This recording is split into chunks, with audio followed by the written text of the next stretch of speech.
중국의 산 중에 타산과 형산이라는 산이 있다고 하더라고요. 형산에는 옥이 많이 나고 그래서 귀한 옥을 캘 수 있는 산이고, 타산은 옥은 하나도 없는데 거칠고 단단한 돌만 나오는 산이다라고 알려집니다. 그래서 사람들은 형산의 옥은 가치가 있지만 타산의 돌은 쓸모가 없다고 했어요. 하지만 그렇지 않았다는 거죠. 왜냐하면 형산의 옥을 가져다가 그 옥을 잘 갈고 또 모양을 내려면 타산의 돌이 필요했기 때문입니다. 단단하고 거칠지만 그 타산의 돌을 가져다가 형산의 옥을 갈아야 그 옥이 비로소 더 가치가 있었던 거죠. 그래서 타산지석이라는 말을 합니다. 타산에 있는 돌이 형산에 있는 옥을 아름답게 만든다는 거예요. 타산의 돌 그 자체는 사실 별게 아닐 수 있지만 그 모질고 못 쓸 만한 것을 가져다가 형산의 옥을 다루는 것을 통해서 보다 가치 있는 형산의 옥을 만들어낼 수 있다는 거죠. 다른 사람의 허물이나 부족함을 볼 때 그걸 가지고 나를 단련하고 또 세우는 도구로 사용할 수 있으면 그것이 나에게 유익이 된다는 말로 이해할 수 있을 것입니다. 그런 맥락에서 예언서는 성경에 나오는 타산지석들 중 하나다 할 수 있지 않을까 싶습니다. 왜냐하면 여러분, 예언서의 말씀들이 하나님께서 저들의 마음 가운데 두신 말씀인데 그 내용은 심판을 선포하는 내용이 상당히 많이 있습니다. 북이스라엘과 남유다, 그 당시에 이스라엘 백성들이 하나님 앞에서 잘못되이 행했던 모습들, 그것을 가지고 주님께서 심판하신다는 말씀들이 주를 이루고 있는데, 그 당시에는 심판하실 것이다 라는 말씀이었지만 오늘 우리 시점에서 보면 이 말씀들은 어떤 말씀인가? 그들이 그렇게 심판당했다는 말씀으로 이해할 수 있어요. 예언서가 선포될 때 그 말씀들은 아직 임하지 않은 심판의 말씀이었지만 오늘 우리 입장에서 보면 이미 그들이 경험한 심판의 말씀인 거죠.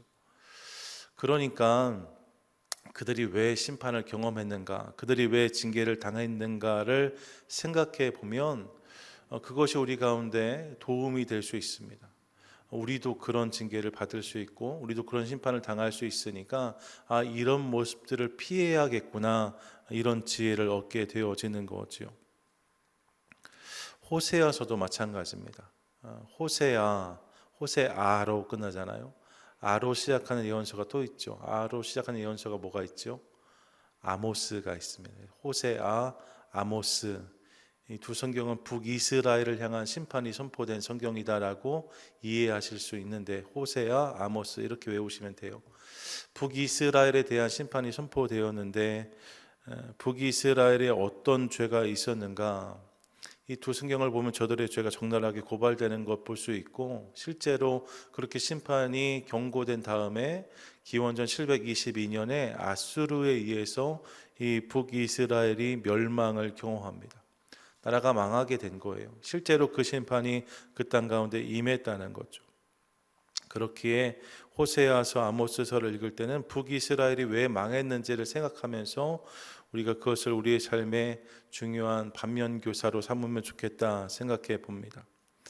오늘 본문에서도 우리는 호세아가 지적하는 북이스라엘의 허물을 봅니다. 사실 오늘 본문이 지적하고 있는 북이스라엘의 죄가요, 북이스라엘의 잘못된 역사를 관통하고 있는 가장 큰 두 개의 죄의 축이라고 할 수 있는데, 4절을 보세요. 4절의 시작이 이렇게 되어지는데 그들의 행위가 그들로 자기 하나님에게 돌아가지 못하게 하나니라고 말하고 있습니다.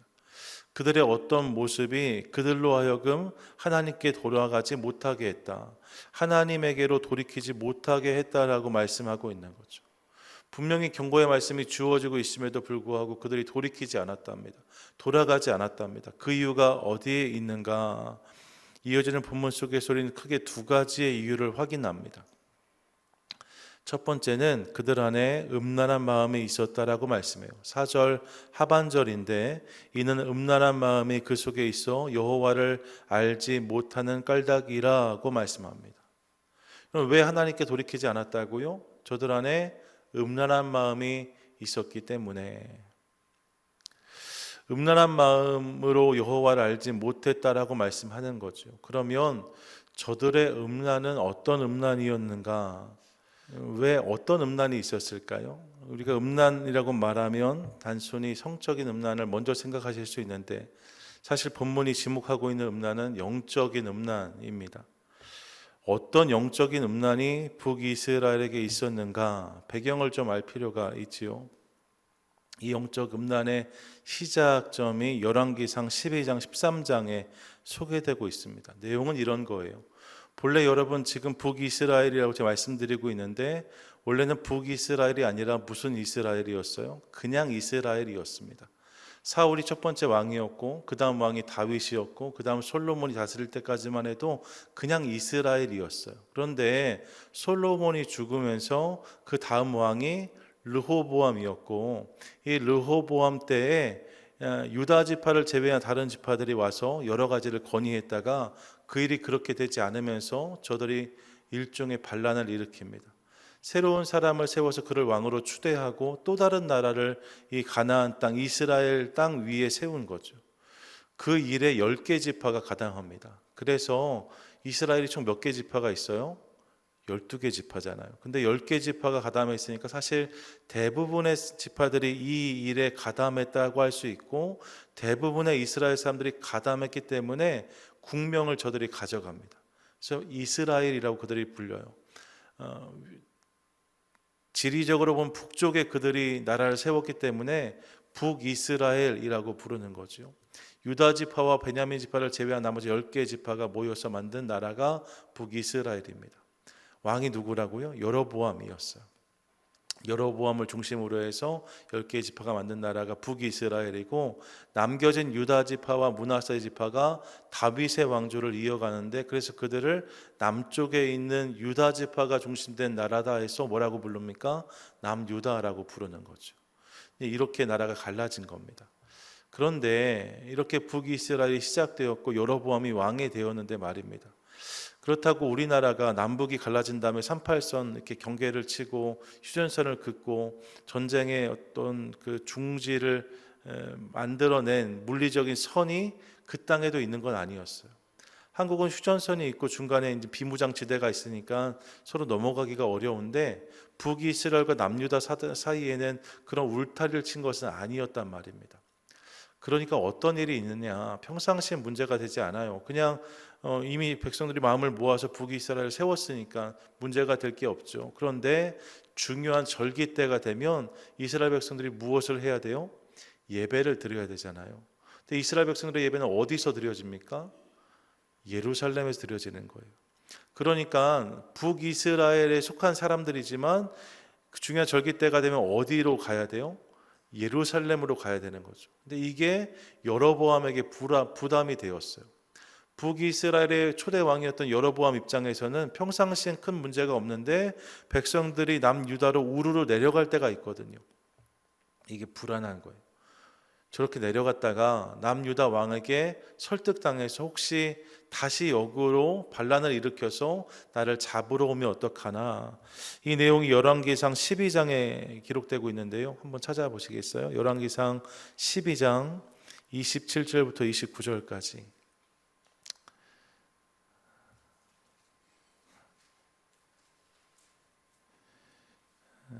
보시면 27절, 28절, 29절 찾으신 분들만 같이 한번 읽습니다. 시작.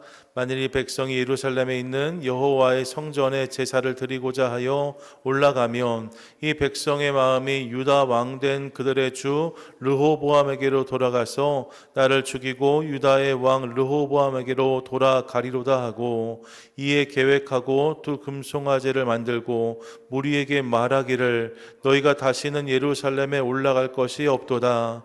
이스라엘아 이는 너희를 애굽 땅에서 인도하여 올린 너희의 신들이라 하고 하나는 베델에 두고 하나는 단에 둔지라. 아멘. 지금 어떤 일을 벌이고 있습니까? 남유다 내려가는 게 부담스러우니까 금송아지 둘을 만들었다는 거예요. 이 금송아지 둘을 만들어서 하나는 단에 두고 하나는 어디에 두었다고요?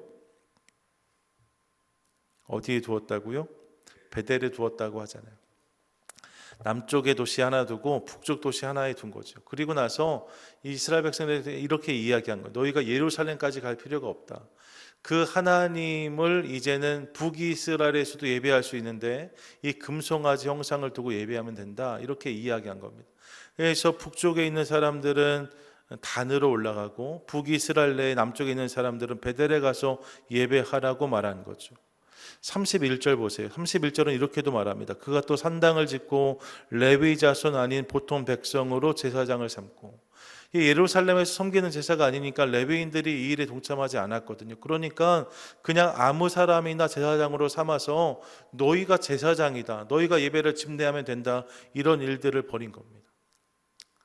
여러분, 하나님께서 하나님이 정하신 곳에서 예배 드리라고 하나님의 지성소와 성소를 정하셨고 그곳에서 예배하게 하셨는데, 여로보암이 자기의 편의에 따라서 자기가 불리하고 불안하다는 이유로 지금 북이스라엘의 임의로 성소를 정하고 그곳에서 예배하게 해요.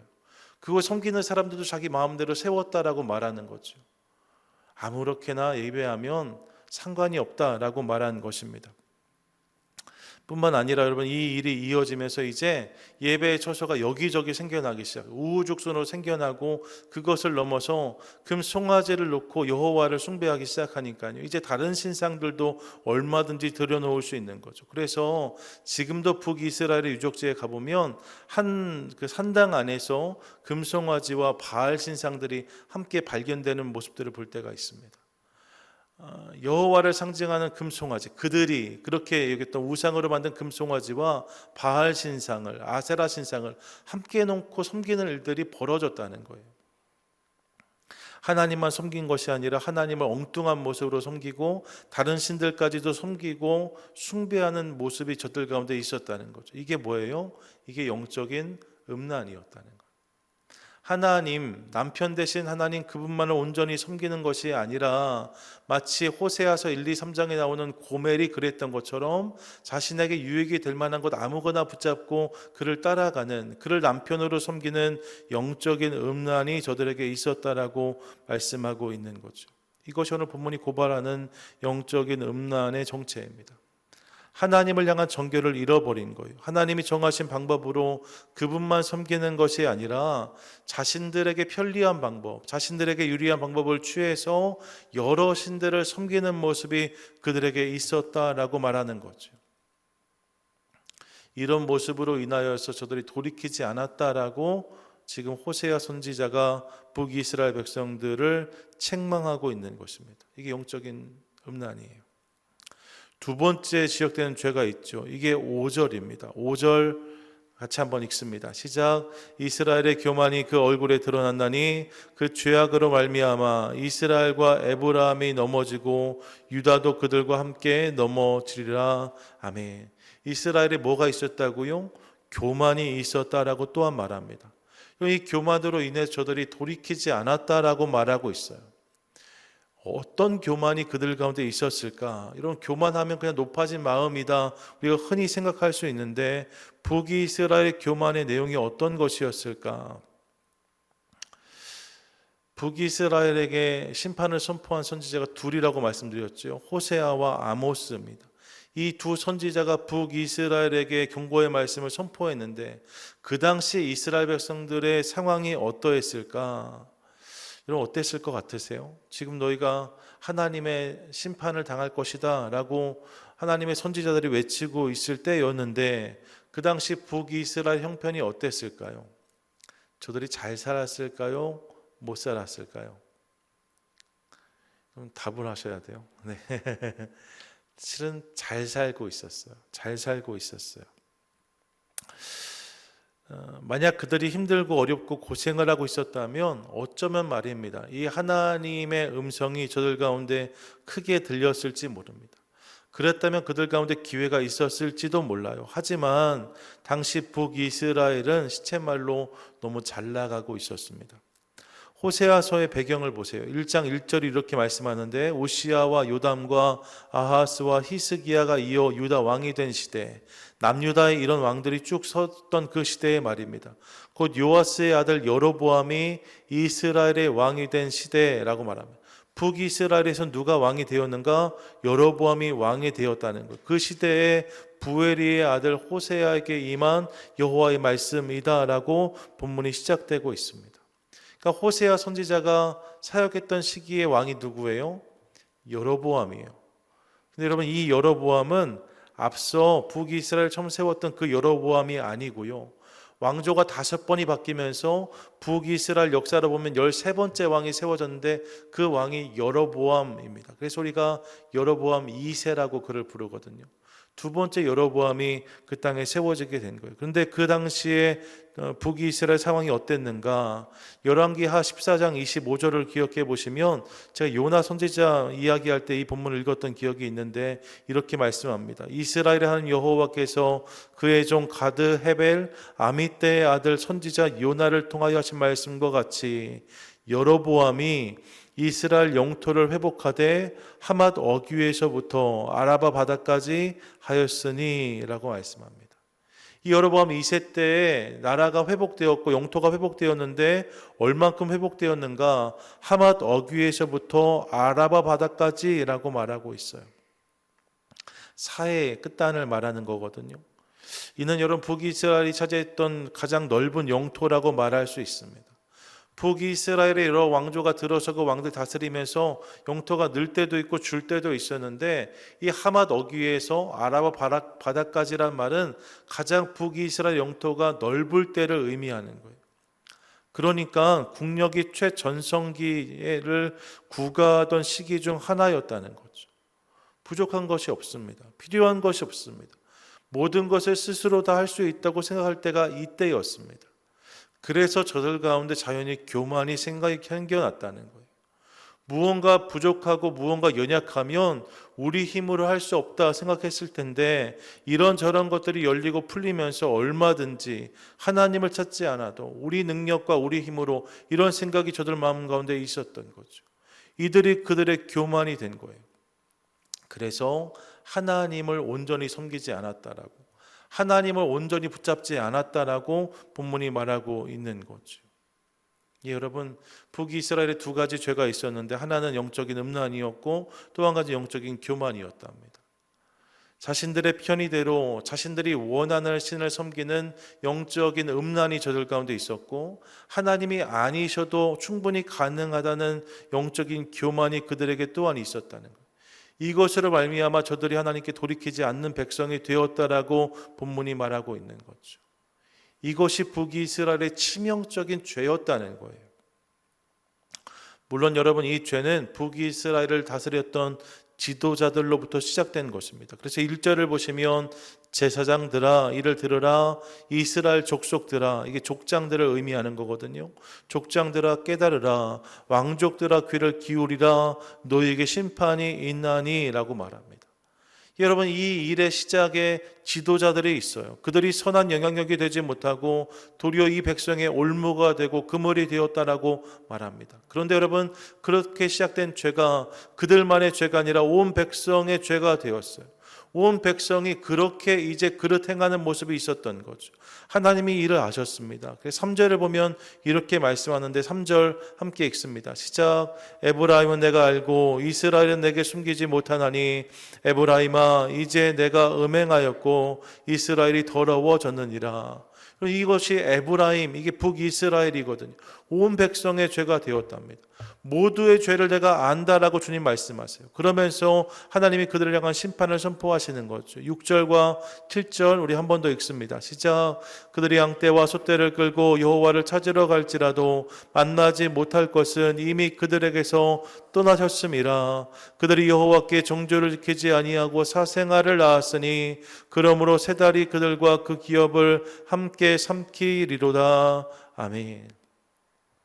양떼와 숫떼를 이끌고 여호와를 찾을지라도, 수많은 제물을 드릴지라도 하나님이 그들을 만나주시지 않겠다라고 본문이 말하고 있습니다. 오히려 그들이 여호와께 정조를 지키지 아니하고 사생아를 낳았기 때문에 이게 세 달이 초생달 축제를 의미하는 거거든요. 풍년을 기원하면서 이방신을 섬겼던 그들의 축제를 의미하는 건데, 그 일이 오히려 그들의 기업을 삼킬 근거가 될 것이라고 말씀합니다. 너희가 풍년을 기원하지만 오히려 그런 그릇된 신앙 때문에 이방 신들을 섬기고 쫓는 영적인 음란과 교만으로 말미암아 이제 그 모든 기업을 빼앗기게 될 것이다 라고 말씀하고 있는 거죠. 실제로 얼마 지나지 않아서 북이스라엘은 아수르에 의해서 멸망을 경험합니다. 돌이켜야 함에도 불구하고 영적인 음란과 영적인 교만으로 돌이키지 않았기 때문에 그들이 결국 망하게 되었다라고 말씀하고 있는 것입니다. 이것이 북이스라엘의 이야기예요. 그러면 본문을 대하면서 우리는 우리를 생각해 보기 원합니다. 사랑하는 여러분, 돌이키지 않음으로 심판을 당할 것이라는 경고의 말씀은 반대로 말씀드리면 돌이키면 심판을 피할 수 있다는, 돌이키면 회복과 은혜를 경험할 수 있다는 하나님의 격려의 말씀이기도 합니다. 그러면 우리가 언제 돌이킬 수 있을까? 본문을 통해 두 가지를 깨닫지요. 언제 돌이킬 수 있습니까? 첫째, 영적인 음란이 아니라 영적인 순전함이 우리 가운데 있을 때 우리는 주님께 돌이킬 수 있습니다. 영적인 음란이 아니라 영적인 순전함이 우리로 돌이키게 한다는 거예요. 영적인 순전함이 무엇입니까? 주님만 섬기는 것입니다. 이것도 붙잡고 저것도 붙잡으면서 주님도 섬기는 신앙으로 나아가는 것이 아니라 교회에선 예배하고 세상에선 다른 것들을 붙잡고 그것이 소망인 것처럼 살아가는 것이 아니라 교회 안에서도 밖에서도 믿음의 사람들과 함께할 때에도 그렇지 않을 때에도 여전히 주님이 내 삶의 유일한 소망이심을 믿으며 그분만 붙잡고 영적인 순결함을 지키며 나아갈 때 그런 인생 가운데 돌이킴의 은혜가 임할 수 있다는 거예요. 북이스라엘 백성들이 그랬던 것처럼 내가 중심이 되어서 내가 듣고 싶은 말씀만 듣고 내가 하고 싶은 헌신만 하면서 내가 믿고 싶은 하나님만을 믿는 것이 아니라 그분이 정하신 대로, 그분이 이끄시는 대로, 그분이 들려주시는 대로 순종하며 나아갈 때 거기에 은혜가 임한다는 거죠. 그러므로 사랑하는 여러분, 축복합니다. 오늘 우리 삶 가운데 이 은혜가 임하게 되기를 원합니다. 세상을 위해서 하나님과 타협하는 사람이 아니라 하나님을 위해서 세상을 넘어서는 우리 모두가 될 수 있기를 축복합니다. 아멘. 그때 주님께서 우리 삶 가운데 놀랍게 역사하실 줄 믿습니다. 둘째로, 영적인 겸손함이 우리를 돌이키게 합니다. 그리고 영적인 겸손이 중요합니다. 영적인 교만이 하나님이 없어도 될 것 같은 마음이라면 영적인 겸손은 하나님이 아니시면 안 된다 고백하는 마음입니다. 그분이 아니시면 아무것도 할 수 없을 것처럼 심령의 가난함으로 주님을 붙잡는 마음이 영적 겸손이라고 할 수 있습니다. 작은 일 하나를 할지라도 주님이 도와주시지 않으면 아무것도 아닙니다. 주님이 함께하지 않으시면 아무것도 할 수 없습니다 고백하는 그것이 영적인 겸손이고, 그 모습이 우리 가운데 있을 때 그 인생 가운데 하나님께서 은혜를 부어주시고 회복시켜 주신다라고 말씀하고 있는 거죠.